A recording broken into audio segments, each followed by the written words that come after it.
I became so numb at a point where I felt my heart beat was raising and my body was shaking. Then I had this actress, my coworker. She looked at me. Her name is Eno Curry.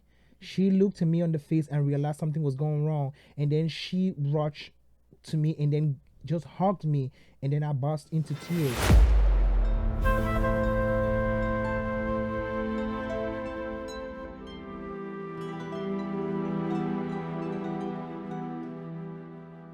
Ladies and gentlemen, welcome once again to the Blunt Scripture Podcast.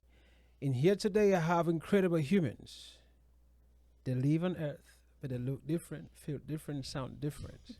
Right here, Lauryn Ashley, she is present physically, spiritually, and you can feel her right from your seat wherever you are watching from.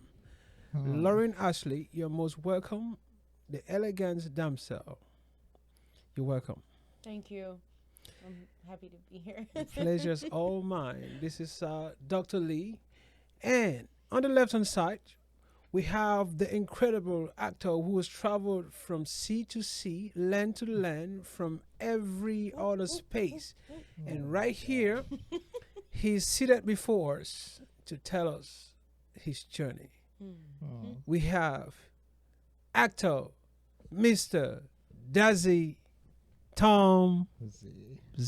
Hey. Welcome to this platform, Mr. Tomzy. Thank you so much for having me. I'm very grateful to be here. You're most welcome. And Miss Ashley, your smile is infecting, affecting, touching people wherever they are.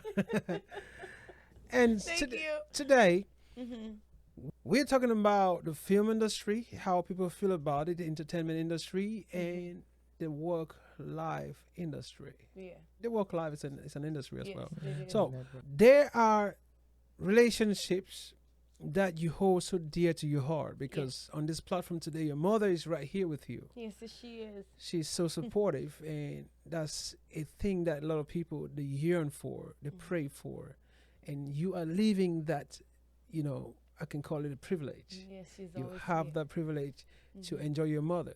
So having people like your mother in your life, being comfortable, I see that you have passion to delve into the film industry, either by testing the waters or to exhibit some talents that you so possess. What do you know about the film industry when it comes to comfortability, acceptability, and your mental health? Finding friends just like your mother who is supportive. What knowledge or notion do you have in mind when you think about joining the film industry? When it comes to the film industry, for one, today is a big experience for me. I'm just going to go ahead and say that today is my first podcast. Okay, I am going to give it to you real and raw. Okay, today is my first podcast ever, and my mother is here with me, and I have to say, having somebody that has been there for you, regardless of who it is, it makes you feel good. If you can look at them every now and then, and know that they're sitting there, like how I look at her, I'm just. I'm very happy that she's sitting here with me.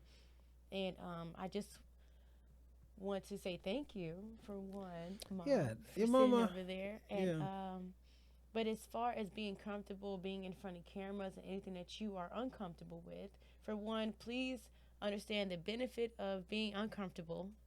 Right now, I am a student, and I'm going to tell you this. Before I became just a student, I received a lump sum amount of money, right? And I invested into a clothing line. I invested into actually networking as well. I wanted to make sure that I could have meetings or some type of convention that brought everybody together. Yeah, before I was that, I was definitely invested to all of my crafts, and I had a downfall, which is why I'm kind of excited about talking about these things today, because those downfalls definitely made me realize a few different things. It rewired my brain. Can you express a little bit about the downfalls that you're talking about, if you don't mind? It could be long. No, no, that's fine. We'll summarize it. We're patient. Tell us about the downfall so that we can learn, you know? Okay. Well, to begin with, my skin was never like this. Okay. Okay. I had gashes and scars all in my skin, Wow. and it made me it gave me a lot of social anxiety. I didn't want anybody to be close to my face, Mhm. and so it kept me in the house for maybe a year and a half. I think maybe a year, maybe some more months. Is there a name for that condition? Maybe acne, maybe just sensitive skin when it comes to sun. Yeah. You know, and my family, we all love to travel, and I know one time we went out, and we were always on a boat going somewhere for my grandma's birthday. We went traditionally for her birthday Yeah. in January, Mhm. and we came back, and that sun, is different out there. You know, when you go across the Where waters. did you guys go to? What was it? Dominican Republic? What was it? It was. Went to Sosa? I don't know. Okay, don't I'm gonna be remember. honest. They my uncle was also in the service as well, so he used to kind of make the plans for real. And my mother and we would just tag along, and I want to say it was the Dominican Republic. And what'd you say it was? Sosa, Sosa. Mhm. Where was that at? Dominican Republic. Dominican I have a Republic. friend and brother there. His name is Michael J. Mm-hmm.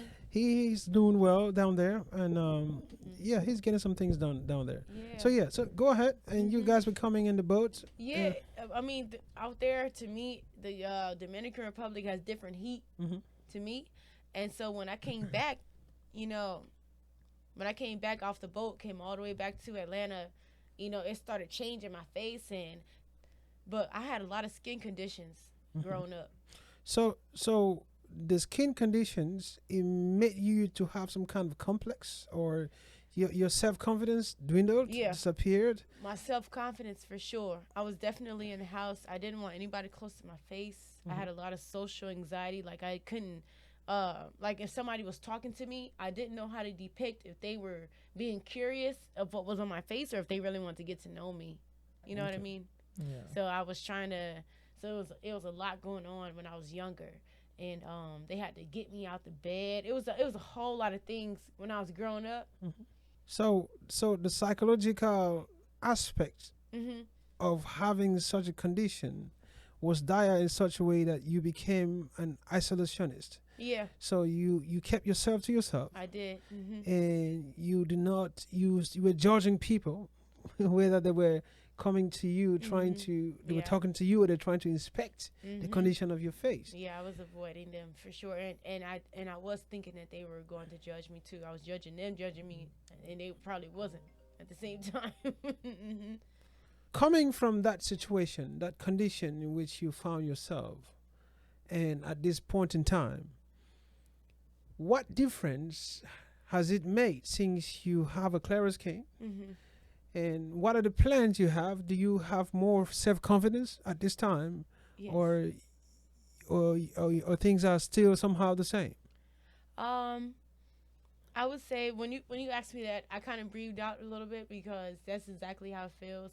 I can finally at least focus on who I am. You know, I can kind of work towards my full potential. You know what I'm saying? And even at that state, I still wanted to help others, but it was just hard because I didn't want anybody that close to me. But yeah, nowadays I'm definitely still trying to help others. Mm-hmm. And but it definitely feels good. My confidence is up, but it feels kind of awkward. But I'll definitely say for somebody who hasn't grown up on beauty. You know what I mean? Like always saying, "Oh, you're beautiful." Well, my mother always told me I'm beautiful. My grandmother always Yeah, told me you're I'm beautiful. beautiful. Thank you. But it's hard to see it yourself when you have gashes and things on your face. Yeah. So they tried to keep my back when I was going through that. And when you finally got a clear face, and now it's kind of awkward now, because you don't want to be overly confident. You don't want to seem like you're Arrogant. arrogant. You know what I'm saying? So it's kind of like you're coming from a humble place, and then anybody can talk to me. I don't walk around like Yeah. Like my face is going to get me everywhere. That's Yeah. right. You know So, what I'm so, saying? so, Lauren, now that you've regained your confidence, Mhm. I see that when I was talking to you the other day, you say you want to, exert, practice, or showcase your Yeah. natural talent. Yeah. What is that natural talent? Nick Cannon, he had a little show on Cartoon Network, but I was on there, and Wow. but right about now, acting is more of a I'm just dipping in the water because I got a character. It's in me, but Mhm. it's like I'm still trying to bring it out. I'm still trying to bring it out. Mhm. It's still a work of art. People, I don't want anybody to think that working on yourself is overnight. You got to. It's a process. Yeah, you got to think about yourself. You got to really work on. It's a gradual and continuous process. Yeah, you gotta listen to yourself. You gotta actually do the work. Mhm. It does not come overnight. When it comes to mental health coping, what understanding do you have of the movie industry and how genuine people are? How real, let me use the American terms, how real the people are. Do you think the same way your mama cares about you, the friends who, you grew up with, do you think the people in the film industry will care about you in that same manner? No, I think that when it comes to, it depends. It depends on the type of. It depends on the timing that you meet them. Mm-hmm.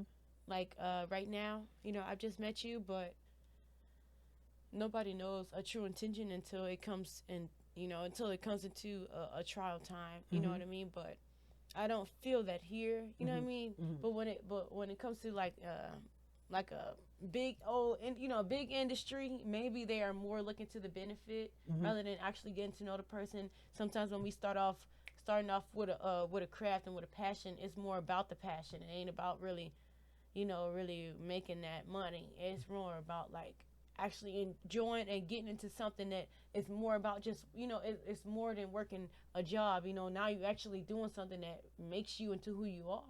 Yeah. I'm just trying to, you have an understanding with, like you said, you never know until you get into it, right?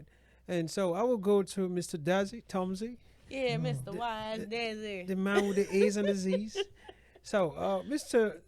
Dazzy, you have done wonders in the film industry. You have leveraged, you have done that which anybody in your position would have done, and you did it well. Thank you. And I learned that you just completed a TV series. What was that TV show about? Tell us about it. Well, I did Candy for All.